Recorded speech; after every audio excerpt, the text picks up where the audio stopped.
오늘 함께 읽었던 본문은 우리가 너무나 잘 알고 있는 한 나라, 즉 이스라엘이 풍전등화와 같은 위기 앞에서 놀라운 하나님의 사람 다윗을 통해 그 전쟁을 이김으로 전쟁의 승리의 역사를 오늘 기록하고 있는 장면을 함께 읽었습니다. 당시 사울 왕 말기 강력한 철기 문명을 앞장 세우고 계속 이스라엘을 괴롭히던 그들은 소고에서 골리앗 장군 이하 블레셋 군대가 모이고 소고 곁에 있는 이스라엘의 서중앙 지역 아주 중요한 군사 요충지인 아세가를 그들이 공격해서 순식간에 무너뜨립니다. 그리고 이제 엘라 골짜기를 향하여 예루살렘으로 올라가면 그 전쟁은 끝이 납니다. 그 전쟁에서 이스라엘 백성들은 이미 전세가 끝났고 엄청난 낙심과 절망에 사로잡혀 있는 것을 보게 됩니다. 당시에 왕이었던 사울, 그의 영적인 모습을 사무엘상 16장 14절은 이렇게 기록합니다. 여호와의 신이 사울에게서 떠났다. 여호와께서 부리시는 악신이 그를 번뇌케 했다라고 기록하고 있습니다. 이미 하나님은 불순종, 때로는 하나님을 신뢰하지 않는 사울을 버렸다고, 그래서 왕이 된 것을 후회한다고 말씀하십니다. 그리고 어린 소년 다윗에게 기름을 붓는 장면을 우리는 이미 기억하고 있을 것입니다. 전능하신 여호와께서 함께하지 않는다면 사울도 전사 중에 전사였고 하나님이 함께할 때는 늘 이기는 전쟁의 용사 중에 용사였습니다. 그런데 하나님이 떠난 순간 그 누구도 상대할 수 없는 연약한 사울의 모습을 본문은 우리에게 증거해 주고 있습니다. 이런 사울의 영적 상태가 이스라엘 백성들의 영적 상태로 이어집니다. 사무엘상 17장 11절 24절은 이렇게 기록합니다. 사울과 온 이스라엘이 블레셋 사람의 말을 듣고 놀라 크게 두려워하니라. 24절에 이스라엘 모든 사람이 그 사람을 보고 심히 두려워하여 그 앞에서 도망자가 생기고 있는 것이 절대절명의 위기 속에 있는 이스라엘 군대의 현실이었습니다. 오늘 그러한 현실 속에 다윗은 엘라 골짜기에 진을 치고 있는 바로 이스라엘 진영에 찾아오게 됩니다. 오늘 영상을 통해서 엘라 골짜기를 한번 투어해 보려고 합니다. 한번 보실까요? 이스라엘 백성들이 지금 진을 치고 있었던 엘라 골짜기. 저 그림은 다윗과 골리앗의 모습인데 좌측에 사울의 캠프, 즉 사울의 군대가 진을 치고 있고 우측에는 이스라엘 군사들이 진을 치고 있습니다. 저 계곡 저 끝자락에 예루살렘이 있습니다. 그 거리가 한눈에 바라보이면서 그리 가까운 거리입니다. 즉 엘라 골짜기가 아벡 군사 요충지를 떠나면 잠깐 넓었다가 좁아지는 이제 작은 협곡이 나오는데 그곳이 마지막 지금 이스라엘 군대와 블레셋 군대가 진을 치고 있는 마지막 보루입니다. 이곳이 뚫리면 이제 바로 예루살렘이 초토화되는 바로 그 현장입니다. 한 장 넘어가 볼까요? 방송실. 그림으로 그려놨죠. 가드가 맨 밑에 보이죠. 바로 블레셋의 지금 천하무적 골리앗의 고향입니다. 그곳에서 군대를 소집해서 이제 엘라 골짜기 아세가라는 곳이 보일 겁니다. 텔 아세가, 옛날 아세가의 전략적 요충지입니다. 그 아세가가 완전히 점령을 당합니다. 그리고 이제 엘라 골짜기를 향하여 가는데 좁아진 그 골짜기의 양쪽 편에 한쪽은 블레셋, 한쪽은 이스라엘. 그래서 그곳에 지금 전쟁의 사건이 오늘 본문의 사건입니다. 한 장 더 넘어가 볼까요?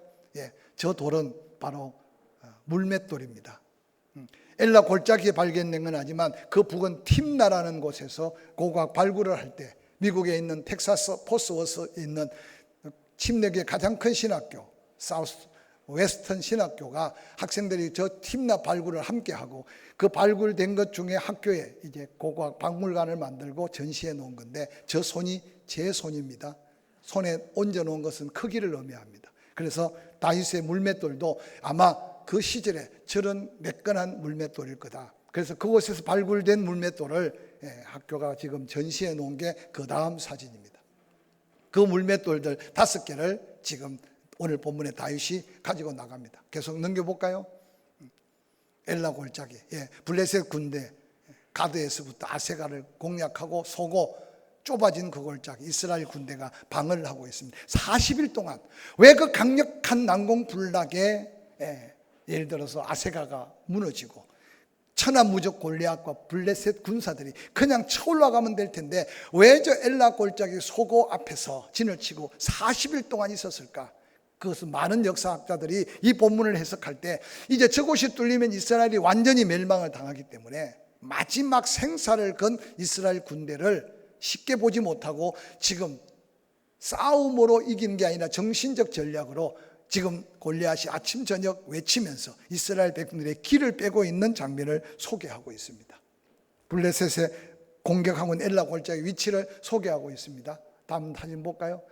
저 끝 너머 골짜기 위에가 바로 예루살렘입니다. 그 좁아진 골짜기를 지나가면 넓은 엘라 골짜기를 통해서 예루살렘을 공략할 수 있는 이스라엘 세펠라 지역의 골짜기 중에 오늘 다윗과 골리앗이 붙은 이 골짜기가 엘라 골짜기입니다. 넘어가 볼까요? 지도의 형편입니다. 오늘 이곳에 오늘 다윗은 아버지 이새의 심부름을 옵니다. 엘라 골짜기의 전투 중인 바로 큰형 엘리압, 둘째 형 아미나답, 셋째 형 삼마, 다윗의 아들 셋이 다 이 전투에 참여했다고 하면 오늘 한마디로 말하면 이스라엘에 싸울 만한 남자들은 마지막 9군이 달려있는 이 전투에 다 파견이 되어 있다는 사실입니다. 이셀은 그의 아들 다윗에게 보내면서 말합니다. 사무엘상 17장 17절 내 형들을 위하여 이 볶은곡식 한 에바와 떡 10덩이를 가지고 진영으로 속히 가서 내 형들에게 먹을 걸 줘라. 이 치저 10덩이는 그 형들의 천부장에게 줘서 형들의 안부를 살피고 정표를, 즉 살아있다는 정표를 가져오라고 말합니다. 당시에 한 에바는 약 23리터 정도 되니까 그렇게 적은 것이 아닙니다. 또 떡 10덩어리도 상당히 큰 양입니다. 이 두 가지 음식을 짊어지고 이제 이스라엘 군대를 향한 다윗의 모습을 소개하고 있습니다. 그것은 바로 다윗은 아직 전쟁터에 나와 싸울 만한 연령이 되지 않았다는 증거를 이 본문에서 그대로 살펴볼 수 있습니다. 이 이새의 아들들 중에 앞 위에서부터 셋째 형제만 가고 나머지는 아직 군대에 차출되지 않았으니까 말째 다윗은 아주 소년이었다 하고 본문은 그대로 증거해 주고 있죠. 다윗이 가는 그 순간 완전 무장한 골리앗 저 언덕 넘어서 소리 지릅니다. 우리가 다 싸울 필요가 뭐가 있겠느냐?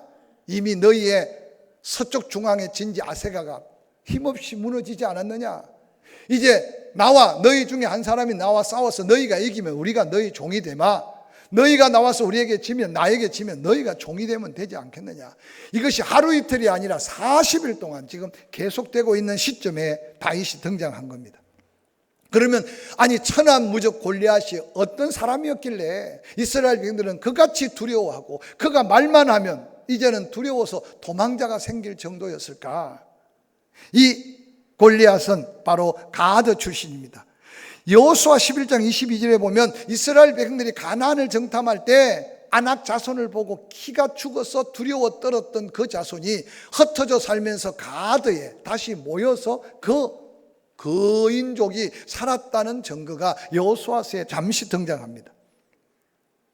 오늘 사무엘상 17장 4절에 보니까 이 골리앗을 소개하는데 그의 키가 6규빗하고 한 뼘이었다. 당시에 길이를 측정할 때 한 규빗은 손끝에서부터 팔꿈치까지가 한 규빗이라고 말합니다. 그런데 키 크고 작고 따라 달라질 수 있으니까 보편적으로 한 규빗은 45cm. 한 뼘도 마찬가지입니다. 손이 큰 사람과 작은 사람 차이가 있으니까 한 뼘은 보통 한 22cm 정도. 그러므로 골리앗의 신장이 약 290m 정도 된다고 추측해 볼 수 있습니다. 신장만 큰 게 아닙니다. 머리에는 노투구를 썼습니다. 이미 블레셋은 청동기 문화를 넘어서서 철기 문화를 가졌는데 쇠로 만든 비늘 갑옷을 입었는데 그 비늘 갑옷이 약 5,000세겔, 당시에 한 세겔이 11.45kg. 그래서 골리앗이 입고 있는 갑옷은 약 57kg가 되는 어마어마한 갑옷을 입었습니다. 뿐만 아니라 그는 단창이 있었고 창자루가 배틀 같은 창만 600세겔, 즉 7kg 넘는 창을 가지고 있었습니다. 아니 그 누구도 상대할 수 없는 그 외모나 외형 그리고 그의 어떤 힘의 상징을 보면 모두가 두려워할 수밖에 없습니다. 이러한 현실을 바라보면서 다윗은 사무엘상 17장 26절에 이렇게 말합니다. 다윗이 곁에 서 있는 사람들에게 말합니다. 이 블레셋 사람을 죽여 이스라엘의 치욕을 제거하는 사람에게 어떠한 대우를 하겠느냐? 이 할례 받지 않는 블레셋 사람이 누구기에 살아계신 하나님의 군대를 모욕하게 하느냐라고 소리 지릅니다.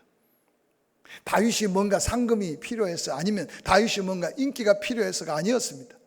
이미 사울 왕은 저 블레셋 장수 골리앗과 싸우면 엄청난 물질을 걸어놓고 있었습니다. 그런데 다윗은 그게 관심이 없었습니다. 바로 하나님의 이름을 모욕하는 그를 대항하여서 싸울 하나님의 군대 중에 하나님의 사람이 없느냐고 소리치고 있는 겁니다. 사랑하는 성도 여러분, 오늘 다윗의 이 외침 속에 우리가 외쳐야 될 우리 삶의 불가능의 위기 앞에서 다시 한번 우리 마음을 추스리고 우리 믿음을 다시 한번 회복하는 저와 여러분이 될 수 있기를 주의 이름으로 간절히 축원합니다. 오늘 불가능의 대상 골리앗 앞에 다시 일어나 승리를 도전하며 불가능을 싹 트지 않도록 생각을 도전하는 다윗을 본문을 소개하고 있습니다. 사무엘상 17장 28절, 큰형 엘리압이 다윗의 하는 말을 들은지라 그가 다윗에게 노를 바라여 이르되 내가 어찌하여 이리로 내려왔느냐? 들에 있는 양들을 누구에게 맡겼느냐? 나는 내 교만과 내 마음의 완악함을 아노니 내가 전쟁을 구경하러 왔도다. 사울 왕이 다윗에게 말합니다. 사울이 다윗에게 말하기를 너는 가서 저 블레셋 사람과 싸울 수 없다. 너는 소년이다. 그는 어려서부터 용사다. 사울 왕의 이 말을 들으면서 여러분은 어떤 생각을 갖습니까? 너는 지금 소년이다. 그런데 네가 상대하려고 하는 골리앗, 그는 어려서부터 용사다. 여러분, 어려서부터 용사가 어디 있습니까? 오늘 사울을 위시할 모든 이스라엘 백성들은 제대로 싸워보지도 않고 이미 블레셋, 우리는 감당할 수 없고 우리는 불감당이다, 우리는 이길 수 없다. 그래서 그의 생각과 마음이 이미 두려움으로 가득 차버린 이 현실을 그대로 보여줍니다. 다윗에게는 그 형들의 야단 소리는 소리가 다윗의 마음속에나 얼마나 큰 도전이 되었을지 모릅니다. 그 형 엘리와 큰형 엘리와 말합니다. 내가 내 교만을 안다. 잘난 체 하는 걸 내가 안다. 너의 마음의 그 완악한 마음을 내가 알고 있다. 네가 전쟁을 구경하고 있지 않느냐. 이 엄청난 책망 속에 다윗은 조금도 흔들리지 않는 모습을 성경을 통해서 발견하게 됩니다. 결론적인 말이지만 다윗의 형들의 노함을 두려워하지 아니했고 사울 왕의 불가능하다는 말에 그는 상관치 아니했습니다. 그는 어떤 상급도 기대치 않았습니다. 하나님의 영광만을 위하여 양을 칠 때 사용했던 물맷돌 5으로 골리앗을 일격에 쳐부순 다윗의 불가능을 가능케 한 도전의 역사는 오늘 이 시대를 살아가는데 또 다른 뭔가 메시지가 우리에게 주어지고 있지 않는가 본문을 통해서 한번 살펴보시길 바랍니다.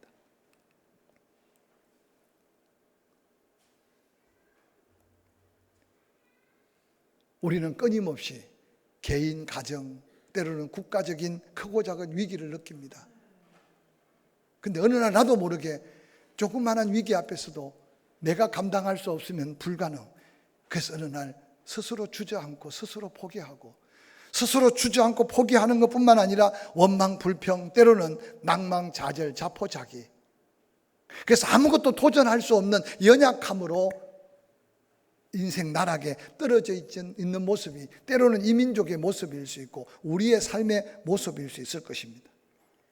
아마 이 시간 이 예배를 드리는 저와 여러분 앞에 또다시 골리앗은 나타날 것이고 그 골리앗 앞에 수많은 사람들이 그렇게 말할 것이고 수많은 사람들이 그렇게 평가할 것이고 그 말과 그 평가 속에 우리의 생각 속에 불가능해, 할 수 없어, 안 돼. 그래서 나도 그들과 다를 바가 없이 포기하고 넘어지고 좌절할 수밖에 없을 수 있다는 사실입니다. 다윗은 형들의 모욕, 그 은사 앞에 조금도 흔들리지 않았습니다. 쉽게도 흥분하지 않았습니다. 자신의 감정을 잘 조절할 수 있는 어린 다윗이지만 그의 영적인 모습을 가늠해 볼 수 있습니다. 다윗을 통해 배울 수 있는 것은 환경이 중요한 게 아니고 나이가 중요한 게 아니고 연륜이 중요한 게 아니라 어떤 생각을 가지느냐, 바로 자기의 마음을 주장하는 생각이 얼마나 중요한지를 오늘 도전해 주고 있습니다. 오늘 대부분 주변을 살펴보면 실패자들을 가만히 연구해 보면 자기 때문에 실패했다고 생각하는 사람은 거의 없습니다.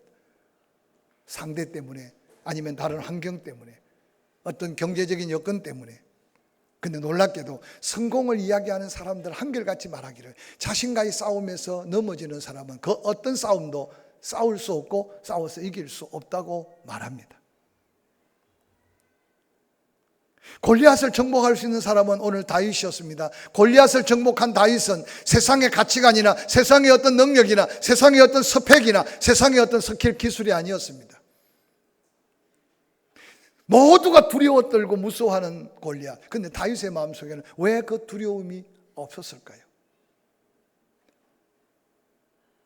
이스라엘 백성들이 가졌던 생각, 골리앗을 바라보는 사울이 바라보는 사울의 생각이 아니라 다윗의 생각은 생각부터가 달랐다는 사실을 오늘 본문은 우리에게 증거해 주고 있습니다. 이 시간 이 말씀을 들어가면서 왜 옛날 옛적 한 백성들의 민족적 위기 앞에 싸워 이긴 이 사건을 성경에 기록해서 오늘 이 분주한 우리의 시간을 구별하여 예배 중에 이 말씀을 함께 듣고 전할 수 있게 하실까? 이 말씀은 여전히 하나님의 말씀이고, 할렐루야. 다윗에게 함께 하신 하나님은 여전히 누군가 믿음의 사람의 도전 앞에 불가능을 가능케 할 하나님의 역사를 이루기를 원하시는 하나님의 뜻이 있기 때문에 우리에게 이 말씀을 듣게 하시는 줄 믿습니다. 골리앗을, 불가능한 골리앗을 도전할 수 있는 믿음은 자신을 정복해야 합니다. 자신의 성격, 감정, 습관, 고집, 자신의 어떤 모든 불완전한 요소를 내어놓고 하나님의 은혜 앞에 오직 성령의 감동대로 믿음으로 도전하는 그곳에, 골리앗은 다윗이 물맷돌로 싸워 이긴 것 같지만 골리앗을 넘어뜨리고 골리앗을 죽이게 한 것은 바로 하나님의 배후적인 역사라는 사실을 기억한다면 우리는 골리앗의 키, 골리앗의 무장, 아니 골리앗과 함께하는 블레셋 사람의 군사의 숫자가 중요한 게 아니라 내가 그 군대를, 내가 골리앗을 어떻게 바라보고 생각하느냐에 따라 우리는 이길 수도 있고 싸워보지도 않고 두려워 도망하는 어리석은 이스라엘 군대, 여호와의 이름이 망령되이 행하고 여호와의 이름이 모욕을 당해도 아무런 부담 없는 양심을 잃어버린 그리스도의 모습으로 살아갈 수 있을 수 있다는 사실을 한번 생각해 보시기를 바랍니다. 이 말씀을 준비하면서 제가 지금까지 살아오면서 요즘처럼 복잡한 뉴스, 제가 지금까지 살아오면서 요즘처럼 복잡한 정치적인 구조를 본 적이 없어요. 배우고 가지고 똑똑하고 백성들의 표를 얻어 뭔가 자리를 얻은 사람이 잘못을 인정하지 않고 양심에 화인 맞아서 자기의 이익 당락에 사는 이 정치가 오늘 우리의 현주수가 아니겠습니까? 경제도 어렵습니다. 이웃을 잃어버렸습니다. 윗집에서 조금만 소음이 나도 견디지 못합니다. 칼부림을 합니다. 좁은 골목에 주차하다가 생사를 거는 비극의 현장이 오늘 우리의 현주소입니다. 이 모든 비극이 어디에서부터 시작된다고 생각합니까? 바로 생각 하나에서부터 마음의 상처와 그 마음 먹은 대로 행동하는 자기 이익, 자기 중심적인 생각은 엄청난 비극의 현장으로 이 세상을 지금 내몰고 있습니다. 세상은 그렇게 뒤죽박죽 될지라도 오늘 다윗을 통해서 우리에게 들려주기를 원하는 하나님의 음성을 들어가면서 모두가 불가능, 모두가 안 된다, 모두가 할 수 없다는 그 현장 속에 다윗은 생각부터 불가능을 도전하는 이 믿음의 생각이 그의 마음을 지배했고, 그 마음은 어떤 두려움도 내어쫓고 당당하게 골리앗 앞에 나서는 다윗의 용기가 믿음의 용기요 성령의 능력이라는 사실을 새롭게 깨달을 수 있기를 주의 이름으로 간절히 축원합니다. 사무엘상 17장 11절 이렇게 말합니다. 사울과 온 이스라엘 백성들이 블레셋 사람들 이 말을 듣고 골리앗의 말을 듣고 크게 놀라 두려워한다. 17장 24절 이스라엘 모든 사람이 그 사람을 이제는 보고 심히 두려워하여 그 앞에서 도망하기 시작한다. 이미 전쟁은 끝났어요. 사울이 바라보던 그 현장, 이스라엘 군대들이 바라보고 두려워서 도망가는 그 엘라 골짜기 속옷들 앞에 그 현장, 다윗도 여전히 어린 다윗이 그 현장, 그 목소리, 그 골리앗을 바라보고 있었으나 똑같은 상황을 바라보는데도 바라보는 것이 달랐던 놀라운 역사가 오늘 불가능을 도전하는 믿음의 자리에 서느냐, 아니 그 불가능 앞에 두렵고 떨며 도망가느냐, 여기에 엄청난 결과가 나온다는 사실을 기억하시기 바랍니다. 사울 왕과 이스라엘 군대를 바라보며 하나님의 이름을 밟고 하나님의 군대를 모욕하는 그 블레셋의 천하무적 장수 골리앗 앞에 동일한 현장이었습니다. 그런데 다윗은 동일한 현장을 보면서 다른 걸 본 것 같고, 동일한 현장을 보면서 다른 말을 하고 있는 다윗의 모습이 오늘 우리를 살아가는 이 세상 속에 우리에게 주는 도전의 메시지가 여기 있습니다. 다윗은 사울 왕 앞에 말합니다. 낙담하지 마십시오. 낙심하지 마십시오. 제가 싸우러 나가겠습니다. 여러분, 두려워 떨고 도망갈 궁리를 하고 있는 이스라엘 군대와 그 두려움에 사로잡힌 사울과 어린 소년 다윗, 사울 앞에 내가 싸우러 나가겠다고 외치는 이 삶의 현장의 차이는 바라보는 관점의 차이일 것입니다. 다윗은 블레셋과 골리앗의 천하무적 앞에 모두가 불가능하다, 싸울 수 없다, 두려워 자포자기하는 현실 가운데 두려움을 내어쫓고 그는 오직 믿음의 자리에서 골리앗을 바라보고 있습니다. 오늘 현대인들이 치고 있는 가장 큰 위기는 근심과 두려움을 정복하지 못하면 우리는 더 나은 삶을 향해 한 걸음도 옮겨 놓을 수 없다는 사실을 한번 기억해 보시기 바랍니다. 이 두려움이라는 단어가 헬라어로 메림나모아라는 단어인데요, 마음이 갈라질 때 두려움이 생긴다는 뜻입니다. 그래서 두려움이라는 단어는 마음이 갈라진다. 야고보는 그렇게 말합니다. 두 마음을 품는 그 순간 모든 일에 정함이 없다고 그는 확신 있게 말합니다. 이것도 아니고 저것도 아니고. 오늘 그리스도인들의 마음이 끊임없이 갈라지고 있지 않습니까? 갈라지게 하는 것은 성령의 역사가 아니에요. 악한 사탄은 생각을 많게 합니다. 끊임없이 헷갈리게 합니다. 뭐가 진리인지 뭐가 비진리인지 여러분 지금 시대를 바라보시기 바랍니다. 뭐가 옳고 뭐가 그런 것에 대한 명확한 기준이 없어요. 그래서 힘이 있으면 자기 생각대로 기준을 바꾸고 법을 바꿉니다. 그리고 모든 백성들에게는 법을 지키라고 말합니다. 이게 우리 지금 한국 정치가 가져오는 가장 큰 위기입니다. 그게 어느 날 우리는 매스컴을 듣고 내 생각대로 무조건 이게 옳다 그러면 생각 없이 그냥 거기에 모든 것을 겁니다. 얼마나 위험한 처사인지 모릅니다. 그러나 하나님의 백성들, 믿음의 사람들은 동일한 환경을 바라보면서 우리는 하나님의 말씀 앞에, 하나님의 성령의 감동 앞에 같은 마음, 같은 믿음을 가지고 기도할 때가 지금 이때라는 사실을 기억하시기를 주의 이름으로 간절히 축원합니다. 두 마음을 품지 말아라. 그때 두려움을 이길 수 있다. 성경에 두려워하지 말라는 말이 놀랍게도 365번이 기록됐대요. 저는 일일이 세보지 않았는데 누가 그걸 조사한 걸 제가 봤어요. 1년이 365일이라면 매일매일 두려워하지 말아라, 두려워하지 말아라 하신 말씀으로 해석하는 분도 있습니다. 좀 지나친 해석이라고 생각하지만 그렇게 해서 큰 문제가 되지는 않습니다.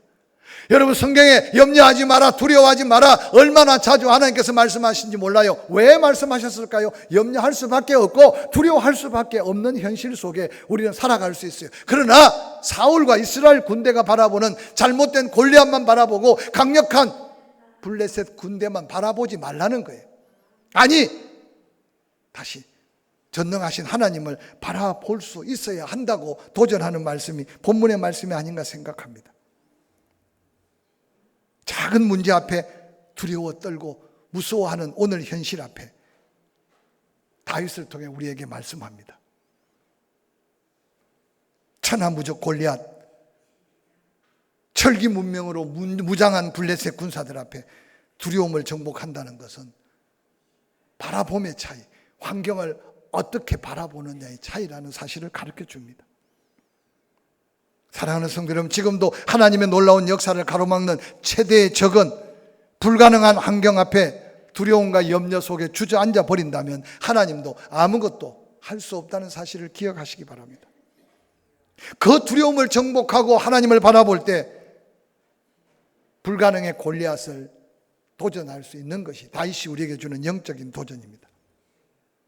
모든 불가능의 현실 앞에, 모두가 두려워 떨고 도망가는 그 현실 앞에 두려움을 정복한 다윗의 믿음의 고백을 본문은 이렇게 기록합니다. 사무엘상 17장 32절, 다윗이 사울에게 말하되 그로 말미암아 사람이 낙담하지 말 것이라. 주의 종이 가서 저 블레셋 사람과 싸우리이다 하니 사울이 다윗에게 이르되 너는 가서 블레셋 사람과 싸울 수 없다. 너는 소년이다.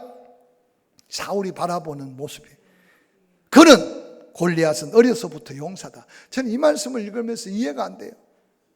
다윗이 소년이라 싸울 수 없다는 건 이해가 되지만 골리앗이 태어나면서부터 어떻게 용사로 태어납니까? 이미 사울의 생각 속에요, 두려움에 사로잡히면서 부정적 생각으로 가득 잡혀서, 뿐만 아니라 그래도 전사 중에 전사인 사울이고 지금도 현재 왕인데 어린 소년 다윗 앞에 그의 입에 말을 한번 되씹어 보시기 바랍니다. 너는 소년이라 싸울 수 없어. 그는 어릴서부터 용사야. 이미 싸워보지도 않고 진 게임이었습니다. 그런데 다윗이 사울에게 뭐라고 말합니까? 34절, 다윗이 사울에게 말합니다. 주의 종이 아버지의 양을 칠 때 사자나 곰이 와서 양떼의 새끼를 물어가면 내가 따라가서 그것을 치고 그 입에서 새끼를 건져내었고 그것이 일어나 나를 해하고자 하면 내가 그 수염을 잡고 그를 쳐 죽였나이다. 주의 종이 사자와 곰도 쳐선적, 아니 살아계신 하나님의 군대를 모욕한 이 할례받지 않은 블레셋 사람이니까 그 짐승 하나같이 되리이다. 여러분, 이 고백이 쉽겠습니까? 쉬운 말입니까?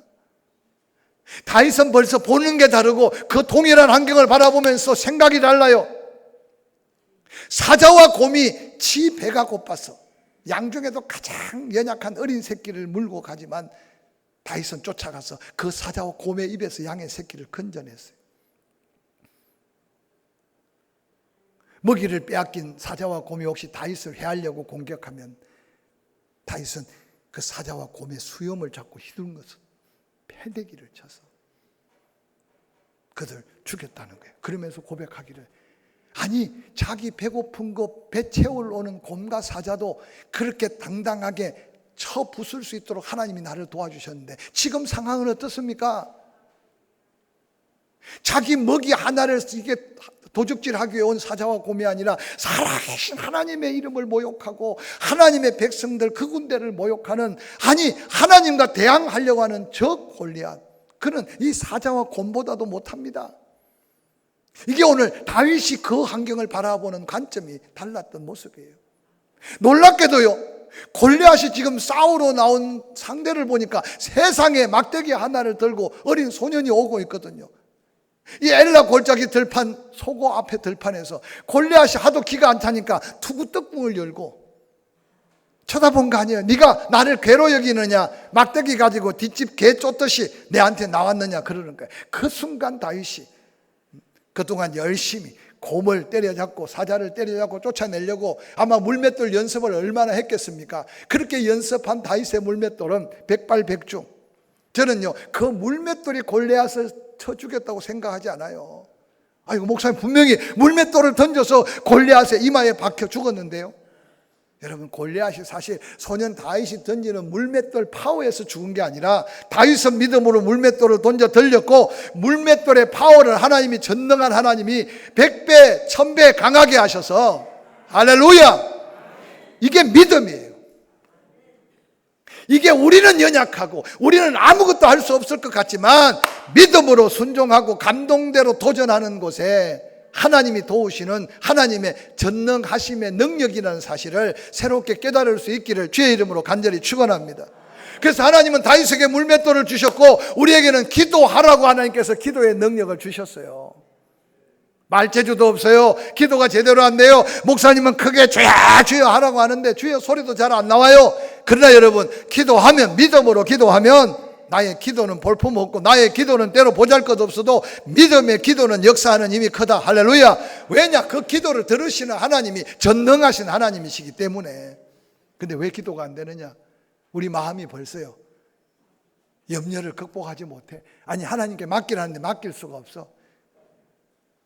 맡긴 것 같은데도 내가 이리저리 계산하고 내가 이리저리 헤아리고 끊임없이 판단하고 네 잘못이고 네가 실수고, 그래서 내 마음이 용납이 안 돼. 그러니까 하나님 앞에 용서를 구하는 기도가 안 돼. 그러니까 회개도 안 돼. 오늘 이 시대 그리스도인들이요, 심각한 도전 앞에 서야 합니다.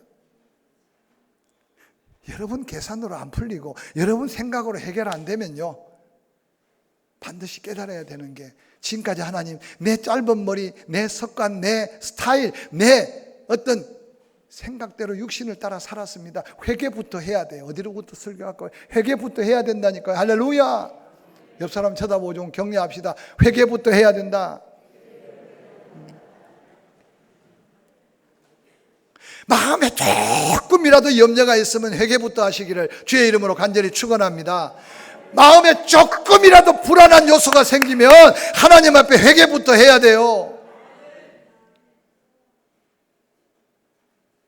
저는 오늘 이 말씀을 묵상하면서요,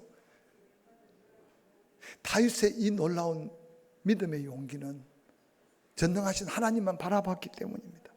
똑같은 환경을 바라보지만 다윗이 외칩니다.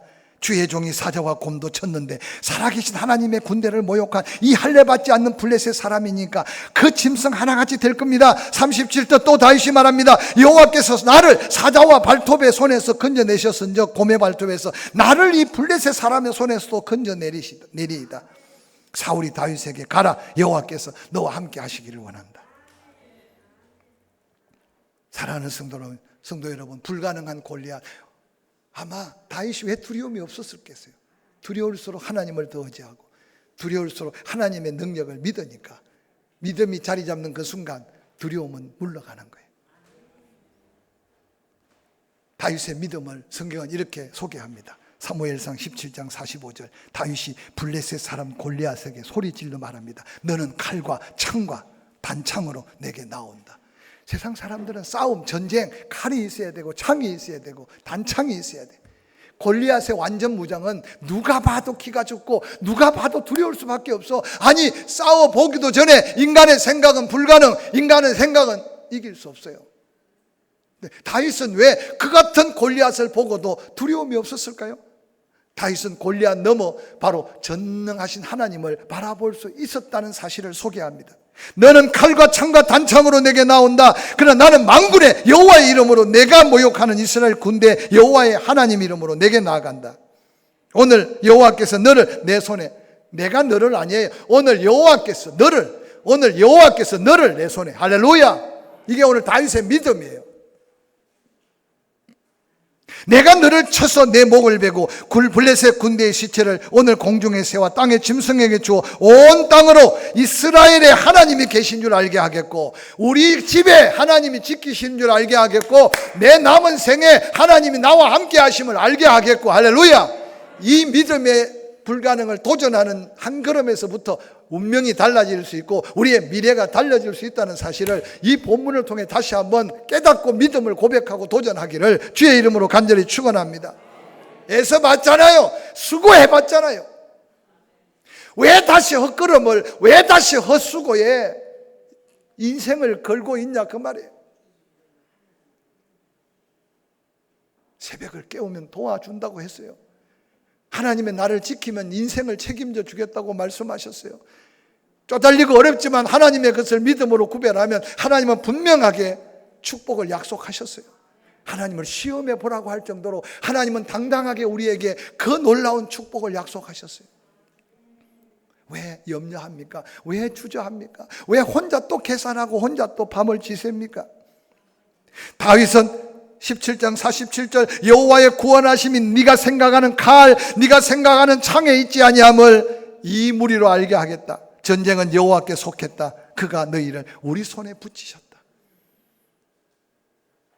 믿음이 좋아서 북한에서 미사일을 빵빵 쏘아도 잠 잘 자고 밥 잘 먹고 잘 사는 게 아니에요. 어느 날 지금 우리는 심각한 영적 어두움에 지금 사로잡혀 있어요.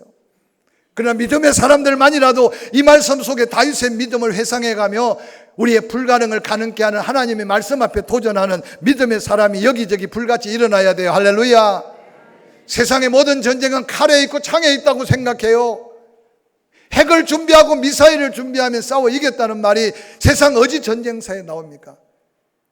그러나 오늘 다윗은 그걸 깨달았어요. 칼에 있고 창에 있지 않다. 모든 승리는 여호와 하나님의 손에 있다. 2023년은 여러분 우리에게 좀 새로운 한 해 아닙니까? 3년 동안 여러분 힘들게 잃어버린 것들이 너무 많아요.